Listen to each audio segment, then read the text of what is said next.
বিশ্ব সঙ্গীতের অন্যতম মর্যাদাপূর্ণ আসর গ্র্যামি অ্যাওয়ার্ডসকে ঘিরে আবারও আলোচনার শীর্ষে দক্ষিণ কোরিয়ার জনপ্রিয় ব্যান্ড বিটিএস।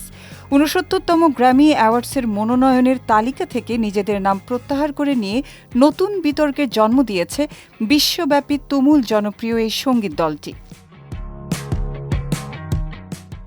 অভিযোগ উঠেছে সদ্য চালু হওয়া best Asian pop music performance বিভাগটি এশীয় শিল্পীদের মূলধারার প্রতিযোগিতা থেকে আলাদা করে দেওয়ার ঝুঁকি তৈরি করেছে।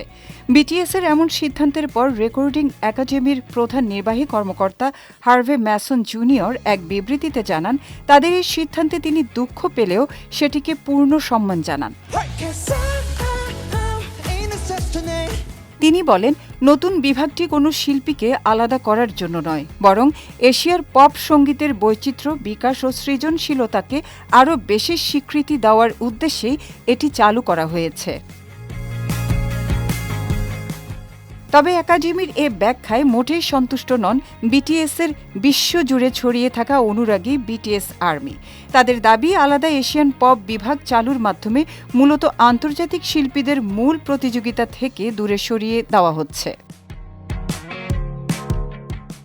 বিটিএস ভক্তদের আরও অভিযোগ, বিটিএসের জনপ্রিয় গান বাটার ও ডিনামাইট এর গ্র্যামি পারফরমেন্স সংক্রান্ত কিছু ভিডিও ও লিঙ্ক ওয়েবসাইট থেকে সরিয়ে নিয়েছে একাডেমি, যা বিতর্ককে উস্কে দিয়েছে আরও এক ধাপ।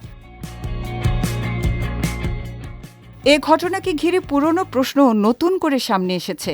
অনেক ভক্তের মতে, অতীতে বিটিএসকে গ্র্যামিতে মনোনয়ন দেওয়া হয়েছিল মূলত অনুষ্ঠানটির বৈশ্বিক দর্শক সংখ্যা বাড়ানোর কৌশল হিসেবে। ফলে প্রতিনিধিত্ব, সমতা এবং পুরস্কার প্রদানের ন্যায্যতা নিয়ে দীর্ঘদিনের বিতর্ক আবারও জোরালো হয়েছে।